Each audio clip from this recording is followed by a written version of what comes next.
Have you ever been interested in what life was like in Tacoma in the turn of the last century? In the 1970s, Ruth L. Wett worked with the Tacoma Public Library on a bicentennial oral history project to interview and record many longtime Tacomans about their lives in the city. And where were you born? Tacoma, Washington, And what was the date of your birth? September 13th, 1895. I'm Mildred Colum Wimhoff. I was born on North 8th and Prospect Street, July 10th, 1895. And lived here most of my life. Some of the topics discussed in the interviews are: what was life like working on the railroads? A lot of the railroad people felt that they were going to get the raw end of the thing, that they weren't going to get a good break on it. And this happened in many, many cases. What was it like to be a young person in Tacoma then?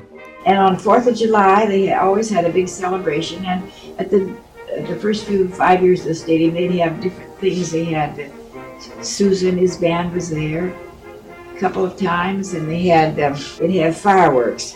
And then they'd have things of burning of Rome, or they'd have football with other schools out, like Seattle schools. What was it like in Tacoma during the 1918 Spanish flu epidemic? The teachers and the students all had the flu, so they closed the schools, and they needed help here in Tacoma. The hospitals were full, and the First Methodist Church was made into a infirmary or a hospital.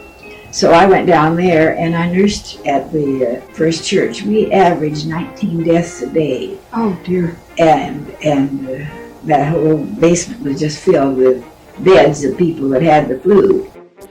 Recently, the Northwest Room has begun digitizing these recorded interviews and posting them on the Tacoma Oral History Project section of the Northwest Room's website. To listen to these recordings, first visit the Tacoma Public Library's main page, www.tacomalibrary.org. Then scroll down to the bottom of the page and click the link to the Northwest Room's homepage.